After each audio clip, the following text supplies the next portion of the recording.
Halo semua, sebelumnya mohon izin memperkenalkan diri. Nama saya Muhammad Reza Zafron dan saya merupakan mahasiswa program studi teknologi rekayasa otomasi angkatan 2022, Fakultas Sekolah Vokasi Universitas Diponegoro Semarang. NIM saya 40040 322 6500066. Dan pada kesempatan kali ini, pada praktikum mekatronika yang diampu oleh Bapak Profit Cahyo Prayogo STMT, di sini saya akan menjelaskan eh, mengenai apa sih itu manufacturing materials atau materi bahan bahan baku, bahan alat atau bahan pada proses manufaktur. Oke, langsung saja. Apa sih itu manufacturing materials? Manufacturing material merupakan suatu bahan baku ataupun material yang digunakan dalam proses manufaktur untuk menghasilkan produk yang jadi atau produk yang siap untuk dipakai nantinya. Materi ini dapat berupa logam, plastik, keramik, komposit, ataupun bahan-bahan lainnya yang diproses melalui berbagai teknik seperti cutting, pemotongan, pengecoran, percetakan, ataupun perakitan.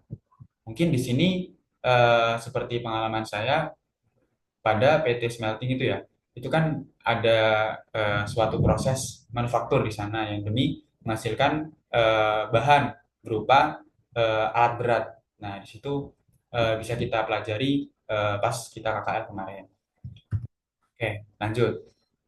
Jadi dari slide sebelumnya yang menjelaskan manufacturing material itu, di sini ada berupa aluminium. Nah, aluminium ini merupakan salah satu material manufaktur yang paling umum digunakan karena sifatnya yang ringan, tahan korosi, dan memiliki konduktivitas listrik serta thermal ataupun panas yang baik.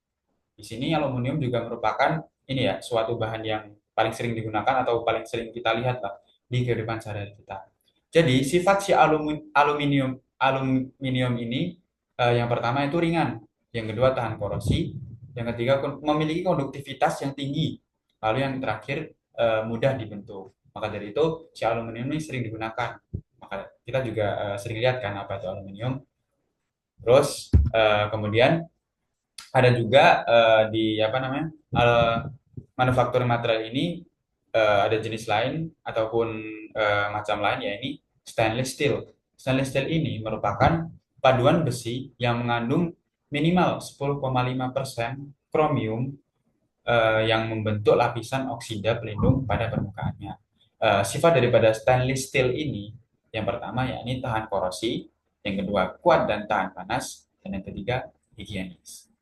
Namun bisa dibilang pada bahan baku stainless steel ini yang dibuat dari manufacturing tadi harganya mungkin bisa lebih tinggi daripada jenis sebelumnya yaitu aluminium.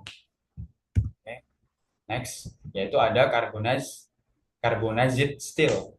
Carbonized steel ini atau baja karbon merupakan adalah baja yang mengandung karbon sebagai unsur utama paduannya.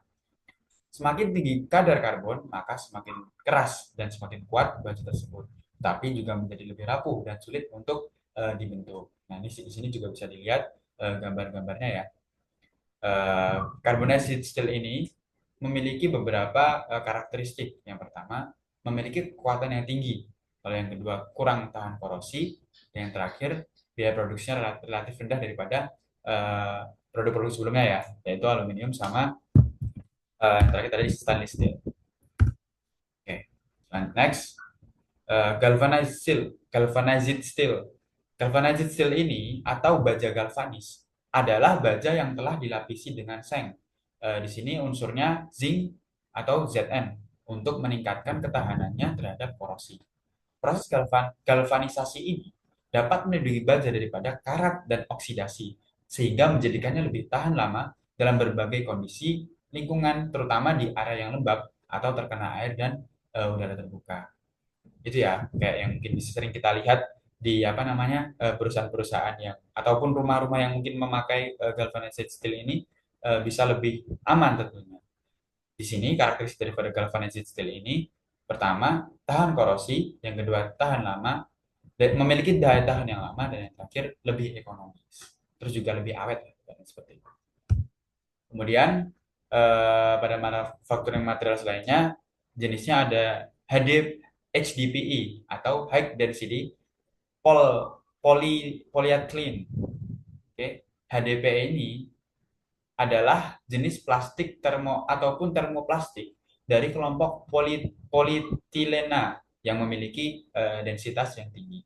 Material ini terkenal karena kekuatan, fleksibilitas, dan juga ketahanan kimianya, sehingga banyak yang digunakan dalam berbagai aplikasi industri dan berbagai aplikasi sehari-hari keseharian. Lalu si HDP ini memiliki beberapa ciri-ciri. Yang pertama, lebih ringan dan juga tentunya kuat. Yang kedua, tahan korrosi dan zat kimia lainnya. Yang ketiga, lebih tahan air dan kelembapan karena si HDP ini berasal dari suatu unsur plastik. Maka dari itu bahan bahan bakunya lebih tahan air. Dan yang keempat, lebih fleksibel dan juga tahan benturan. Kemudian ada jenis lain yakni akrilik. Akrilik atau PMMA atau polymethyl methacrylate adalah jenis plastik transparan yang sering digunakan sebagai alternatif kaca karena memiliki kejernihan tinggi, ringan, dan juga tahan benturan.